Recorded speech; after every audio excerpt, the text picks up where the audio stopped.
Due to the global outbreak of the coronavirus, the Voice of America is taking every necessary precaution to safeguard its employees, so our broadcast will look a little different today and in the near future as we reduce our staffing at VOA headquarters here in Washington. We appreciate your staying with us on Straight Talk Africa. Hello, you're welcome to Straight Talk Africa, coming to you from my home in Arlington, Virginia, a suburb of Washington, D.C. Joining me are two distinguished guests.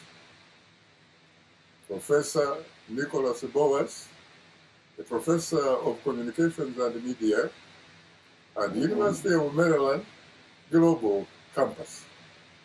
Joining us from the United Republic of Tanzania, in Mwanza, is Eric James Shigongo, a Tanzanian businessman and a loyal member of the ruling party, the Chama Pinduzi. Gentlemen, I have to say that I'm profoundly honored, exceedingly humbled, to have the opportunity to host the two of you on this special edition of Straight Talk Africa. Thank you. Thank you so much, Saka. I feel privileged to be on air with you today. You are definitely most welcome, and I look forward to the conversation. Thank you, Saka. Thank you, too. Now, let me ask you the first question, Eric. Yeah. What do you think about the upcoming elections in Tanzania? Is the country ready for those elections? Shaka, let me start first by thanking you for this great opportunity of inviting me to Straight Talk Africa, where I can be able to discuss issues in regards to my country's coming general elections. I am very, very confident that my country is ready for the elections, and it's high time that we, as Tanzanians, participate in electing our leaders who will take the country to the next level of economic growth and social and different aspects of life. We have witnessed President John Pombe Magufuli taking the country step by step towards the new Tanzania. Now, being a democratic country, we have every five years to choose or elect our leaders. And looking at the country now, being a multi-party country, I believe it is high time we participate in the elections, and so that citizens of this great country can choose who will have to lead them for the next term. Professor, what about you? Do you think that the country is ready to hold an election that would be considered, for example, to be free, fair, transparent, verifiable, and a credible election that would meet the international democratic threshold? Well, thank you, Shaka. I have mixed feelings here, and that is the country may be ready, but what I'm worried is the structure of the election itself. Is it going to yield fair and free election? That's an issue. There are a couple of things that maybe authorities need to look and to see that fairness prevails. Who really, for example, my issues, for example, and I know this may be difficult. I mean, do we have, for example, an independent electoral commission that can really verify these things? Because we can talk in general and be enthusiastic about the election, but my concern here is where's the structure that can give us the confidence, can give us something to hope that the votes are cast and the votes are counted in a way that there's fairness. It's transparent. That's where I go and a little bit wonder. I like Tanzania for those elections, true, but I think the mechanics of how to do it is this. I think it's still lagging. There's still some doubts here, and Professor, I want everything to. It can create peace in their country. Professor, almost every country Sure. on the African continent Sure. claims to have what it calls an independent electoral commission, at least Okay. in name. I hear you, man. I hear you. But in your particular view, in your view, what would you say constitutes an independent electoral commission that could carry out an election process that would end up with results that reflect the will of the people and not the will of those who count the vote or the will of the individual that announces the final results? That's interesting question. It's true. It may be a little bit difficult to get a really independent electoral commission. It's hard because you cannot get into the minds of the people who have been selected or appointed to run that electoral commission, whether within themselves. Are they really fair? Are they really treating one side of the, and that's a very difficult thing. The only way probably that could be done is probably to invite all the political parties and have them meet and together select. Probably that can minimize those worries or unfairness. Yet it is very hard because you cannot get into the minds of people to see what they're thinking. So, you know, that's part of the human nature. Nothing is 100% though. It's always where people may tip the other way, and they'll claim, well, this was an independent commission. Maybe it was an independent commission, but those who are members were not really independent. They were tied to one side of the equation. So it's a huge task, though, to build something that can prevail and bring fairness. Well, the rules and laws are there, but yet people can bend it to fit their own interest.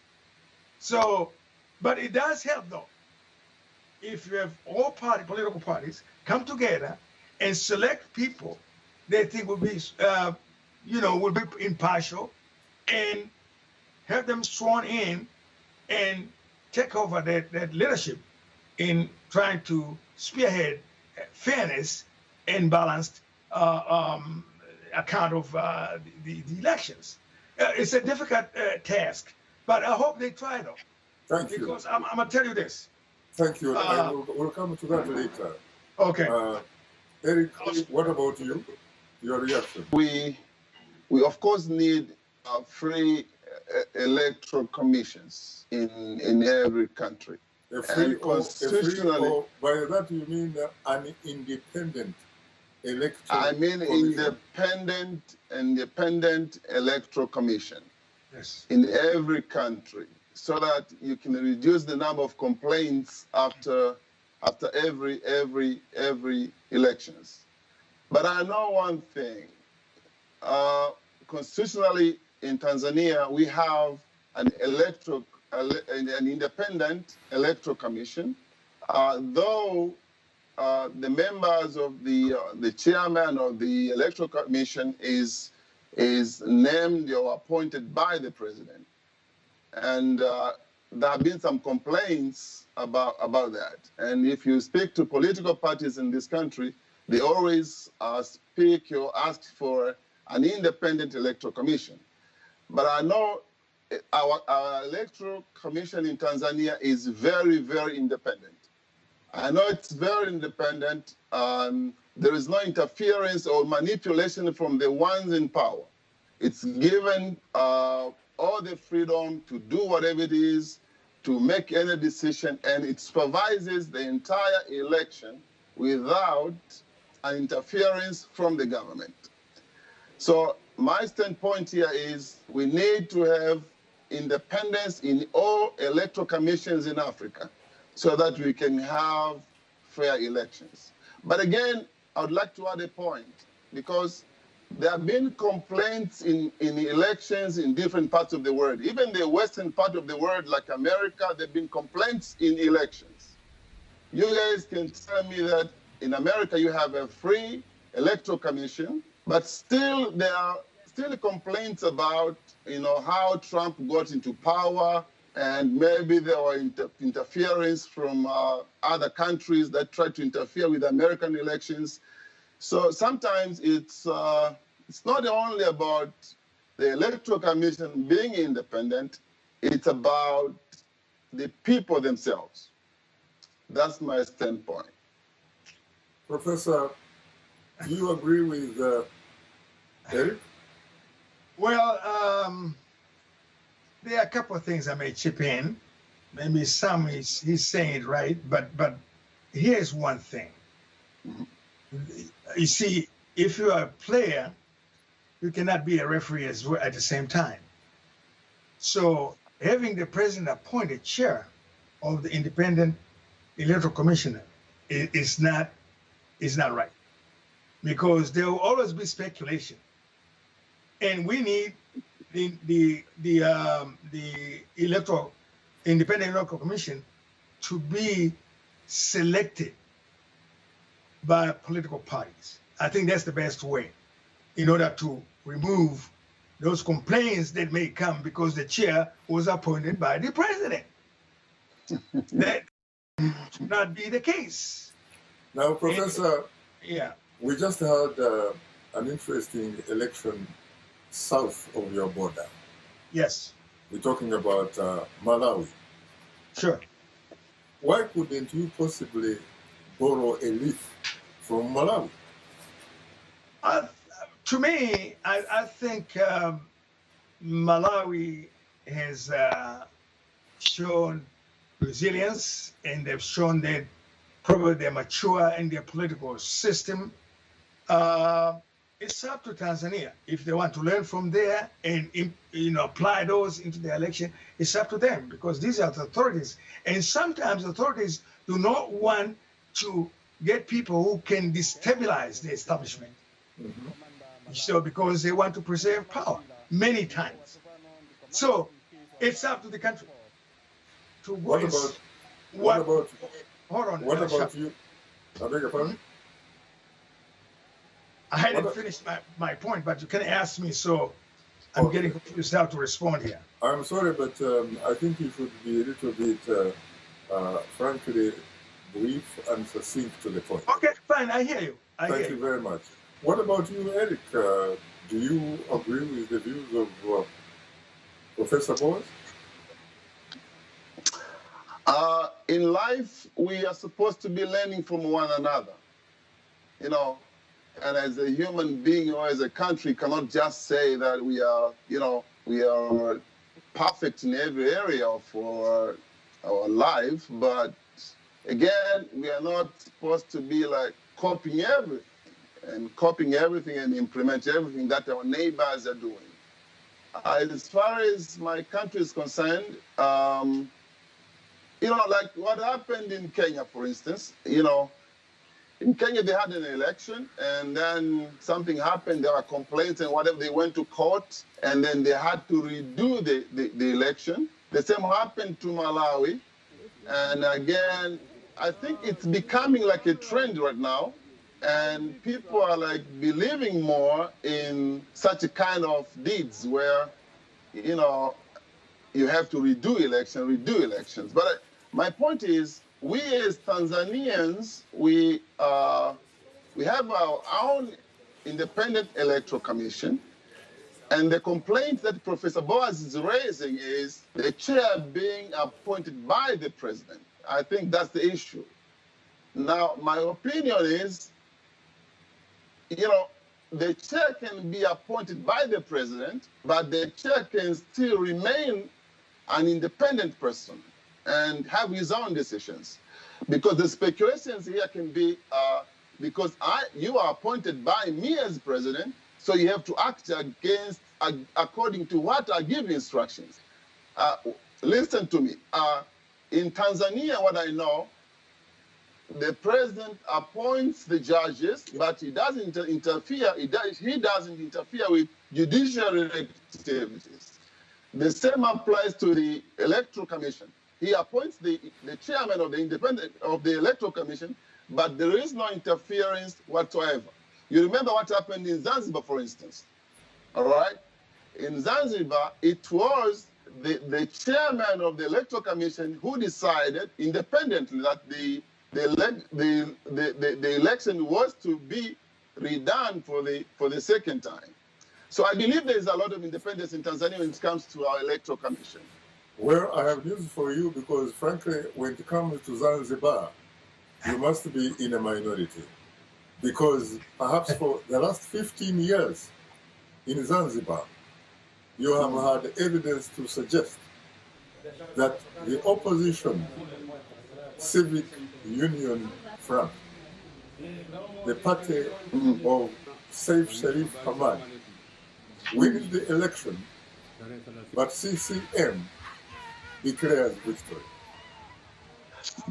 That's not true. That's not true, Shaka. I see. I'm telling you, the Zanzibar people, made their own decisions. It has been in the media, especially the Western media has been saying about that. But I'm telling you, I'm in Tanzania right now, and I believe strongly that whatever happened in Zanzibar, it was the will and the wish of the Tanzanian people from that island. I don't believe that Saif Sharif Hamad has ever won an election in Tanzania. I see. What about you, Professor Boaz? How do you respond to that? First of all, this is really difficult. I mean, your belief should not be generalized in the first place anyway. I think the evidence must prevail to bring that believability. Okay, you can't just, think because you believe and you're in the political party that runs the country. So where is the rationale here? But all I'm saying, for example, when we're talking about choosing the independent commission, I think it's independent electoral commission. I think it's fair for people to see that there is no contamination that may bring unfairness there. So I think it's equally right and equally true to minimize some of these conflicts, because we don't have 1 + 1 = 2 here, but at least a mechanism that can silence, can minimize these conflicts. The conflicts will always be there, but I think we need to minimize these conflicts. So I think the fairness is probably at least a fair and just process. Yes, that's all I'm asking. I mean, whether all Tanzanians agree or whatever, they'll go through that mechanism in place, to really look and say, oh, well, no, this was done fairly, because look at this, 1, 2, 3. They can follow that structure, which is transparent and very open. That's what I'm saying. But to include people of authority in choosing members of the Electoral Commission, that's where problems begin. I hear you. And when it comes to the island of Zanzibar, really, in fairness to Eric, yes, like every other Tanzanian or every Tanzanian observer, Eric is entitled and may be entitled to his opinion. Sure. But certainly not his own set of facts. Can you hear me, Eric? Boaz, can you hear me? I can hear you very well. Yes. Boaz, what about the same question that I had put to your colleague Eric? To what extent would you say that the political playing field in Tanzania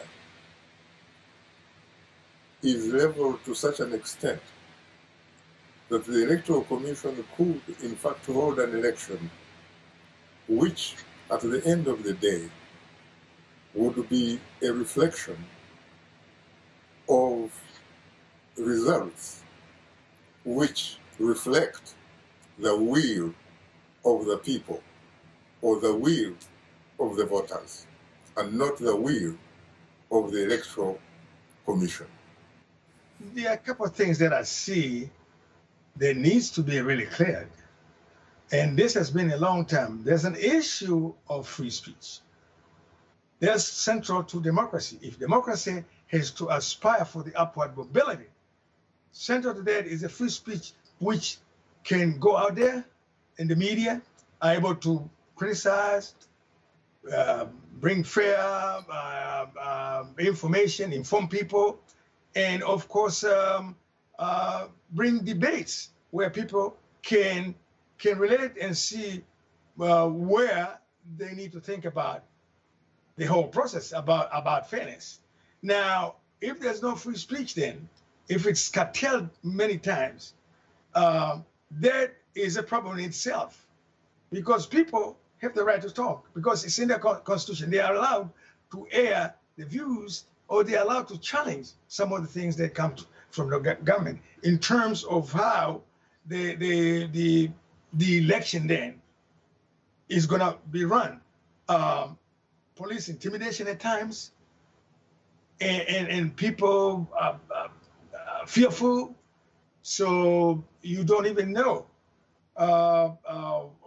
whether they're going to be able to vote their consciousness.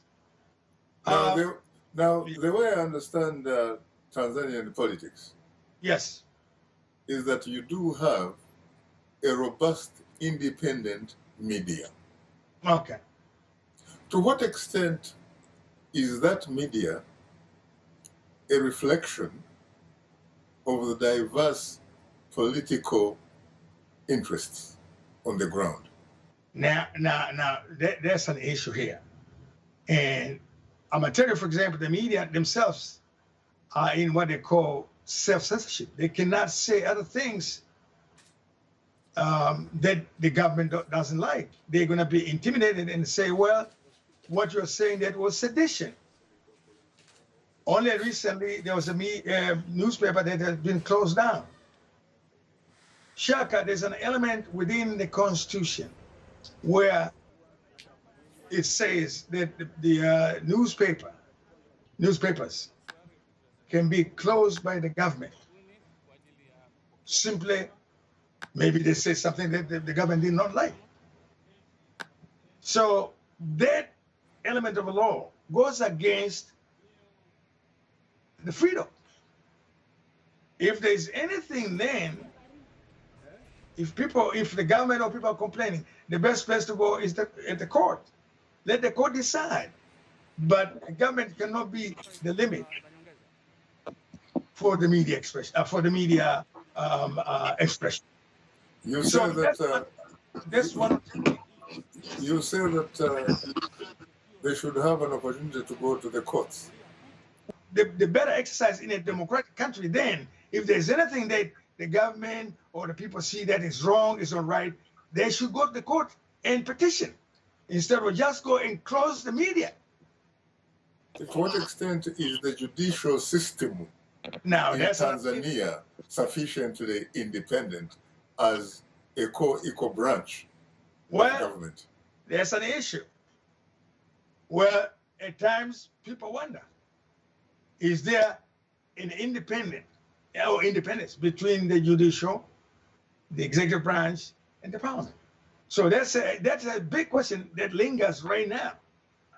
We don't know to what extent maybe somebody influenced someone and people don't know.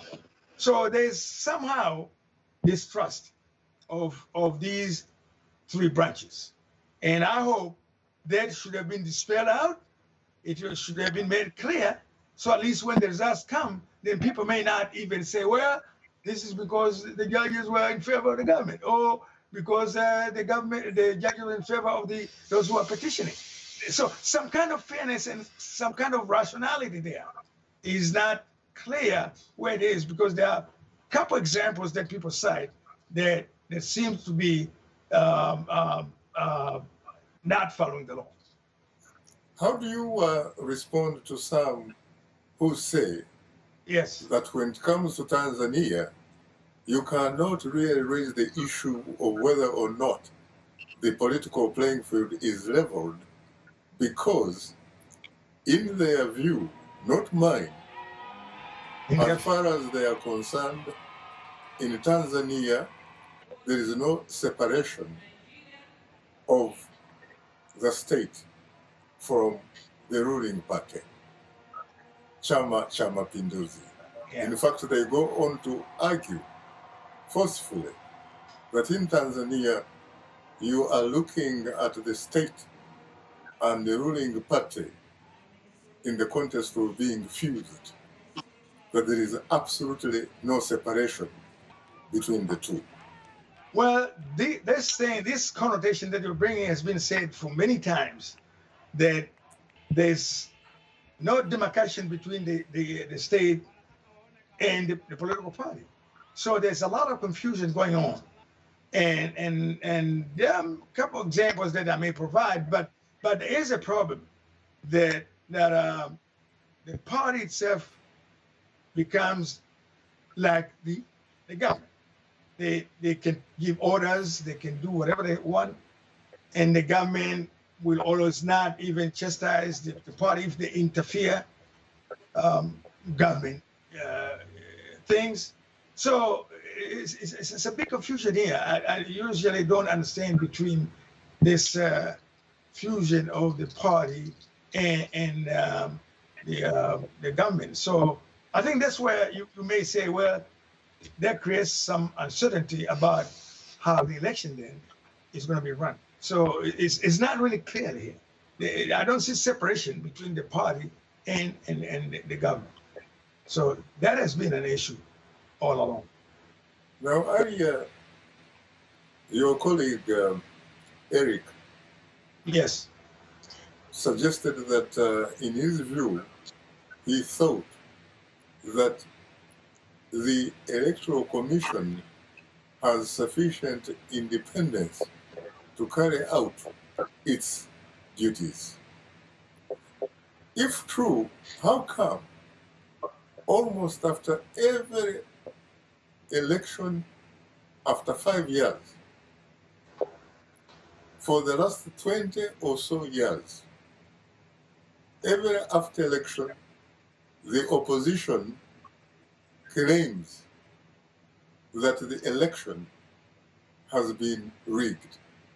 I think the central point there, where they go, is they look for that independent electoral commission. That's where I think they begin complaining, because they see the people who are in that commission, and one thing, that they've been somehow selected by the government. So this is where the suspicion comes on. But also the use of the police at times. The use of the police and other security forces. Time is not our best ally. We'll go for a break, and when we come back, we shall continue with the discussion. So please, don't go away.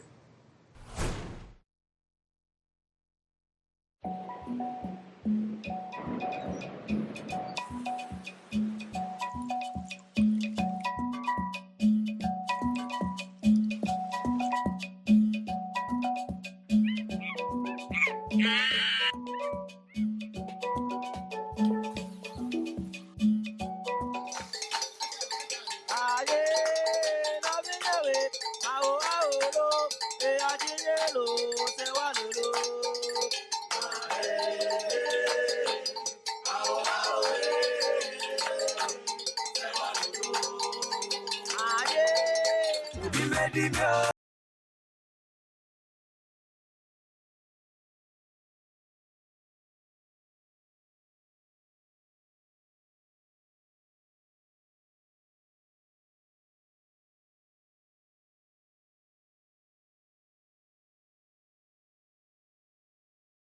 Welcome back to Straight Talk Africa, coming to you from my home in Arlington, Virginia, a suburb of Washington, D.C. Let me ask you this question. While you were away or while you were not listening, I asked your fellow panelists, to what extent would you say that the political playing field in Tanzania is leveled so that the Electoral Commission can carry out its normal duties, so that at the end of the day, you have an election whose results reflect the will of the voters, or in fact, the will of the Tanzanian people? Shaka, what I know is we are a multi-party country where we have more than one party. We used to be a single-party system, but now we have multi-party, system in our country. We have Chama cha Mapinduzi, the party that I come from, but we have many other Chadema, ACT, and many other CUF, and many other political parties. I believe in fairness, and I believe in a leveled playing field for all the parties, for them to practice whatever political activities they are doing. But again, I do have my own opinion. Now, this is not CCM's opinion, but my own opinion as an individual. I would love to say that there's a time for us to practice, campaigns and ideological movements and like all the political activities. We cannot do that all the time. All the 5 years, people are all activists all the time. We reach a point we have to stop these things and now start working hard toward developing our country. We as Tanzanians now we are in the move in developing our own country, moving from a poor country to a developed country. Now, for us to reach that level, we have to work very hard. I'm not saying that political parties should not be allowed to do whatever they are doing as political parties, but I don't think it's okay for us to just continue arguing back and forth, activism all the time, opposing or whatever it is, all the time, 5 years. We have to reach a time, stop somewhere, and get busy building our country. Now, in Tanzania, nobody is not allowed to practice whatever political activities they do. But we must have, a way of doing our political activities. Should I call it a policy or whatever, which is put in place for how political parties should operate during post-election time. And that's what is happening in this country. And that's what actually brings all the complaints that you hear, because political parties will say we are not allowed to practice, we are not allowed to organize political rallies and stuff like that. That has been their complaint. But in their own constituents, I know they're allowed to do whatever political activity they want to do. I'll give you an example. Freeman Mbowe is a member of parliament from High, which is somewhere in the north. Godbless Lema is also a member of parliament from the opposition party, Chadema, also from the north. He's allowed to do whatever he can do in his own constituency. He cannot be moving from his constituents to another constituency and another constituency, moving all over the country, just organizing rallies while we are busy building our country. You must all understand that our country is moving toward development. I'm not saying we should not. I know, Eric, that you are a media mogul. You control... I don't know whether the word mogul fits me, but I'm a media owner. Exactly. You are a media owner at least. To what extent would you agree that when it comes to the opposition party, they do not have either unfettered access to the media in order to sell their message, or that when it comes to selling their message to the people who they would like them, who they would like to vote for them, they are very, very, very much challenged, to the extent that sometimes their gatherings, their rallies, are even dispersed by violence, which is basically unleashed by the Tanzanian security forces.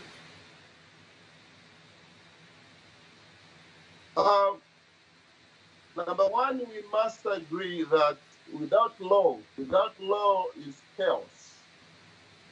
So we as a country, we have our own laws that govern how our country should be run. Remember, this is a sovereign state which has its own laws and regulations on how the country should be run. Having said that, I would like to say I am a media owner in Tanzania, and I publish stories from opposition parties as well. We have some laws that govern how the media should be run. And just like you are in America or anywhere in the world, you have your own laws that govern. You must have some discipline in how things should be done. As a media owner, I want freedom. That is true. But to what extent do those laws only apply to opposition politicians and not to the politicians who support the ruling Chama Cha Mapinduzi party? Shaka, I am in Tanzania right now, and you all follow Tanzanian politics, I know. I'm telling you, political parties in Tanzania, they are allowed to own even newspapers. They own radio stations. And I'm speaking this, and the entire world is listening. I cannot stand here on television and say that political parties in Tanzania are not allowed to use the media. They do use the media. They organize press conferences and they speak whatever they speak through the media. I'm a media owner, I know. So if you want to put the freedom that we have in Tanzania in comparison with the freedom we have in America, definitely you'll find these two different scenarios. The freedom you have in America cannot be the same freedom we have in Tanzania. I know that. So we are free as media as far as Tanzania is concerned. Professor Boas must agree with me. You are Tanzanian, you live in Tanzania, and you know how things work here. I'm saying I have witnessed with my own eyes, heard with my own ears, politicians from opposition parties speaking things that are actually very awkward on television or giving some very awkward statements. And nothing happens to them. So I'm not saying that we cannot allow chaos, just abusing or speaking bad words to our own leaders. I think that's not allowed in this country. And as far as African Ubuntu is concerned, I just want to say we have to respect our leaders. Very interesting. Eric, earlier before you resurfaced on the radar, I had asked Professor Boas a question as to whether he believes, like some suggest, that when it comes to Tanzanian politics, you are looking at a country where the ruling party and the state or government as it were are fused. that there is in fact no separation between the ruling party Chama Cha Mapinduzi and the government of the United Republic of Tanzania. How do you respond to that?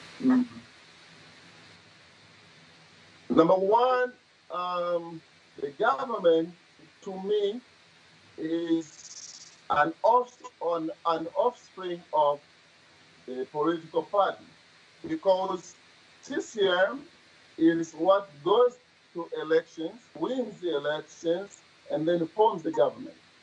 And it's the responsibility of the CCM party to supervise its own government, because it is the CCM that bears the government as its own son. So when you speak about fusion between the two, fusion between the government and the political party, I don't really understand what you mean, because the government of Tanzania is formed by the system party, which wins the election. Now, what kind of fusion are you talking about here? I don't know.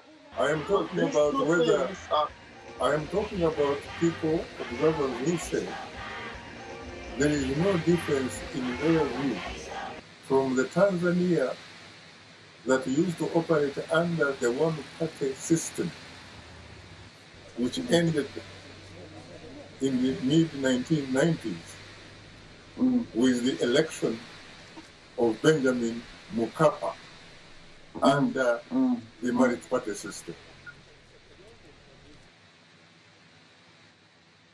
Now, speaking of the difference previously when we were still a single-party country, and now we are a multi-party country, I think the government here is being supervised by the party which forms the government. You must be aware that I remember during the times of Kinana used to be the Secretary General of CCM before Dr. Bashir, who we have right now. Kinana went around the country supervising the government, even speaking against some ministers who acted who acted on the contrary to what the party stood for. So that shows me that the party supervises, the government. So these two are actually in one place, but the boss is the party. But Eric, you are really, it seems to me from what I hear from you when you talk about Kinana, you are talking again about really those days of the one-party state where in Tanzanian politics, the state was subordinate to the ruling party, Chama Cha Mapinduzi. But when it becomes a multi-party dispensation, surely the ball game has to change. The ball game changes. It seems to me nothing really has changed. It depends now you speak that from which angle, Shaka. From the angle that I'm speaking from, I say these two things are, I don't know what example should I give you. I see them as the one forms the other, and one supervises the other. And when the government goes wrong, the party will always react. Now, during the single-party system, I think it used to be kind of like the same scenario where the party also formed the government. Maybe Professor Boaz there can contribute his own experience. Well, Yes, please. yes. Could you please weigh in? Yes, I think to me, the one-party system has carried over to what it is right now. We don't have to conform to what happened those days back then to right now at present. We're talking about this election of 2020, and things should have been done a little bit differently. In that there seems to be a confusion between the party and the state here. Why call it a And, and, confusion? and, and, and we have, Why call it a confusion, Professor? yeah, I'm calling When it some confusion. observers, in fact, have suggested that what you have on paper is a multi-party dispensation, Yes. which in reality essentially operates under a one-party state template. There's a confusion here because, as you say, this is multi-party. And then I think the country should have moved to embrace the multi-party, where there are many, parties, and that they don't, when they come to power, then they don't have to kind of control the government. That the government should be independent here, okay? And so the system that was entrenched way back then still operates right now, which I think is totally wrong here. And you see a lot of confusion come through that kind of operations, instead of having, like, this is like a big thing that embraces all these parties. Then the government cannot be just say in principle because they won, but it doesn't mean their party owns the government in terms of how they do things. Of course, their party can bring their ideas, but let the government go on and do things that are based on what the government is supposed to be doing. In fairness, Eric, under the one-party state, it was okay, for example, to have essentially a fusion of the ruling party and the government. You do not have to worry about who would be a judge, where that judge would be coming from. Yeah. You do not have to worry about who was a member of parliament and where that member was coming from. But in this particular case, can you give me a situation, for example, whether while the Chama cha Mapinduzi is the ruling party, can you tell me whether you have a number of judges, for example, who come from independent political backgrounds and not Chama cha Mapinduzi? Let me explain. I've listened to all of you talking, and I think you guys are confusing things, because the foundation of every country is its own constitution. All right. Our constitution allows multi-party system, but again, you must remember that the president of Tanzania is also the chairman of the party. I think you must be aware of that. Yes, now, I am aware. If the chairman of the party is now in a green shirt and is acting as the chairman, tomorrow morning he's in a black suit acting as the president, is the same person. Now, what you're trying to say here is, I find it like you are taking a path of power sharing or something like that. This party forms the government, and the chairman of the party is the president of the country. This is a sovereign state with its own constitution. We run this country according to the constitution. Now, as president of the country decides who should take a certain position. He's the one who appoints the position that you're talking about. I know some people who came from. Can I finish? Let me finish. I know some secretaries, permanent secretaries in ministries who came from opposition parties. Professor Tila Mkumbo came from ACT, and he became a permanent secretary for water and for water ministry in our country. That signifies that the president can decide whatever in his own decision, according to the constitution, to put anyone in power. The regional commissioner for Kilimanjaro, Anna Mgwira, came from ACT, I remember. So I really don't understand why you think there has to be a separation. If the same chairman is the same president, the same party forms the government, and the president has the power to to appoint anyone. I've given you two examples. Those two examples you gave me, including a permanent secretary, who you said they were chosen from the political parties they belonged to. To the best of your knowledge, do those two individuals still remain card-carrying members of their previous political parties, or did they in fact cross to the ruling party, Chama cha Mapinduzi?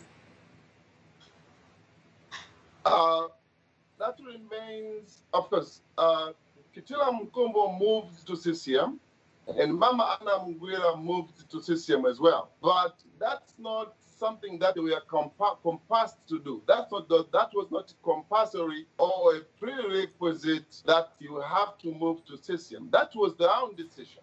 Eric, how do you know that? Eric, how do you know that? Eric, if that is true, how do you know it was their decision? Eric, if that is true, I'm afraid I made my point.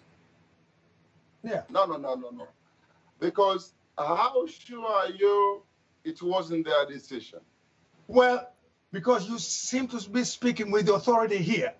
That is their decision. And I would like to find some evidence whether it is true they went on their own. You have that evidence, though, to suggest their way.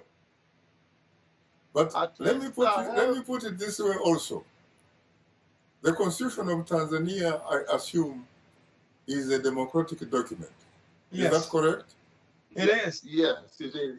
Which is pretty much the same, for example, like in the Republic of Kenya, like in the United States of America. In the United States of America, you have public officials who get into positions without necessarily belonging to the political party of the day. To what extent is that applicable in the United Republic of Tanzania? You know, Shaka, you know what is bringing here, what is bringing all this argument is it takes us back to our constitutions. Comparing America to Tanzania or Kenya to Tanzania is totally different examples because these countries are run with different constitutions. Now, but you said that Tanzania should act like America. No. I did not say to act like America. We agreed that the two constitutions have a relationship, which is democracy. Yeah, that's a central point. And that you have two types of people who manage and run governments in those individual countries. You have what is called professional officials, for example, whose political party really has to be the skills, the competence, the qualifications that they bring on the table and not the political parties they belong to. And you also have positions which specifically require your membership in a political party that is in power in that particular situation, at that particular time. That is what I'm saying. So there can't be any differences. That's universal. It is like facts. When we talk about facts here, they are different from opinions.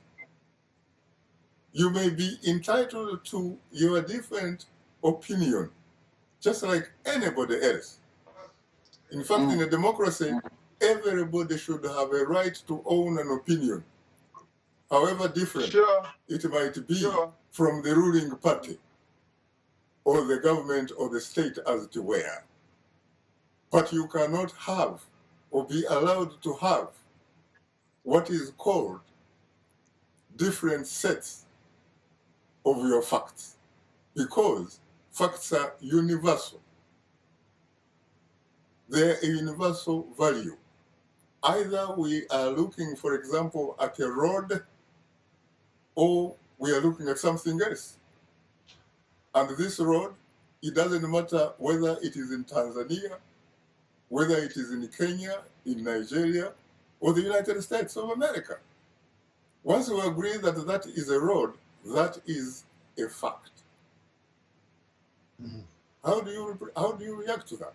Well, I'm honestly afraid because due to technical difficulties, I think that we cannot continue.